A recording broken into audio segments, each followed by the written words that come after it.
Diamond হারবারে আজ অভিষেক বন্দ্যোপাধ্যায়ের সাংগঠনিক বৈঠক গতকালের পর আজও সাংগঠনিক বৈঠক থাকবে। অভিষেক বন্দ্যোপাধ্যায় উপস্থিত থাকবেন এবং দুই বিধানসভা কেন্দ্রের দলীয় নেতৃত্ব তাদের সঙ্গে সাংগঠনিক বৈঠক করবেন তৃণমূলের সর্বভারতীয় সাধারণ সম্পাদক। অন্যদিকে ডায়মন্ড হারবারে তৃণমূল কংগ্রেস প্রার্থী অভিষেক বন্দ্যোপাধ্যায় গতকাল, আজ এবং আগামীকাল 3 দিন ধরে সাংগঠনিক বৈঠক ডায়মন্ড হারবারের দলীয় নেতৃত্ব তাদের সঙ্গে এবং গতকালের পর আজও দলীয় নেতাকর্মীদের সঙ্গে বৈঠক করবেন তৃণমূল প্রার্থী।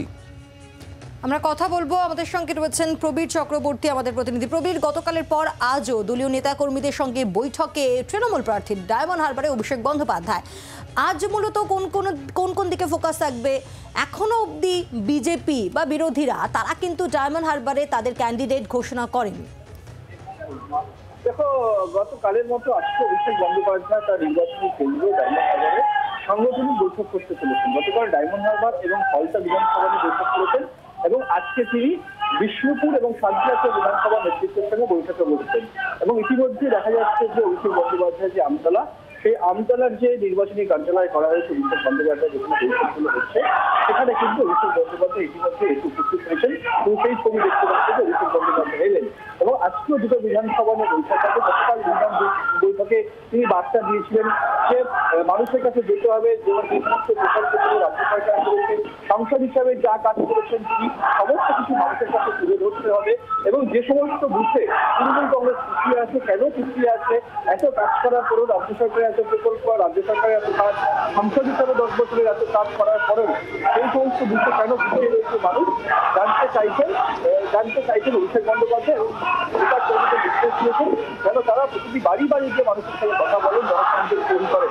সুতরাং গতকালের পরেও আজকেও কিন্তু সেই বৈঠক করতে চলেছে অভিষেক বন্দ্যোপাধ্যায় আজকে দুটো বিধানসভা নিয়ে এবং আগামীকাল শেষ দিন সেখানেও কিন্তু বিধানসভা নিয়ে বৈঠক করবেন এবং এই সমস্ত সাংগঠনিক বৈঠকগুলো হয়ে গেলেই ডায়মন্ড হারবার কেন্দ্রে অভিষেক বন্দ্যোপাধ্যায় তার প্রচার শুরু করবেন। প্রবীর, অর্থাৎ গতবারের থেকেও এবারে যাতে লিডটা বাড়ে তা নিয়ে একটা রণকৌশল বলে দিতে পারেন অভিষেক বন্দ্যোপাধ্যায়, সে সম্ভাবনাও রয়েছে।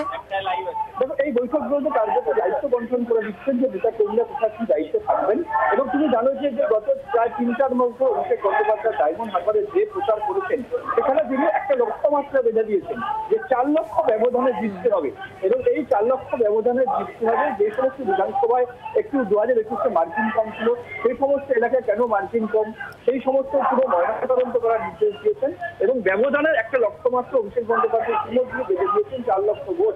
4 লক্ষ ব্যবধান যাতে থাকে তার জন্য যা যা করণীয়, যেভাবে কর্মীদের মানুষের কাছে যাওয়া, নির্বাচন পরিচালনা করা যেভাবে, সমস্ত নির্দেশ দিচ্ছেন অভিষেক বন্দ্যোপাধ্যায়। ধন্যবাদ প্রবীর। এই মুহূর্তে আমতলায় তৃণমূল কংগ্রেসের পার্টি অফিসে পৌঁছে গিয়েছেন অভিষেক বন্দ্যোপাধ্যায়। ডায়মন্ড হারবারে তৃণমূল কংগ্রেস প্রার্থী আজ দক্ষিণ 24 পরগনার এই ডায়মন্ড হারবার লোকসভা কেন্দ্রের অন্তর্গত বিষ্ণুপুর এবং সাতগাছিয়া বিধানসভা কেন্দ্রের দলীয় নেতৃত্বের সঙ্গে বৈঠক করবেন। সাংগঠনিক বৈঠক অভিষেক বন্দ্যোপাধ্যায়ের। আর তৃণমূল কংগ্রেসের এই বৈঠক, অভিষেকের এই বৈঠক নিয়ে কি বলছেন দিলীপ ঘোষ শোনাবো।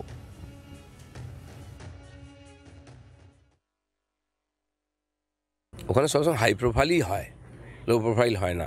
ওইটা একটা আলাদা অ্যাডমিনিস্ট্রেশন চলে, ওয়েস্ট বেঙ্গল গভর্নমেন্ট আলাদা আর ডায়মন্ড হারবার অ্যাডমিনিস্ট্রেশন আলাদা।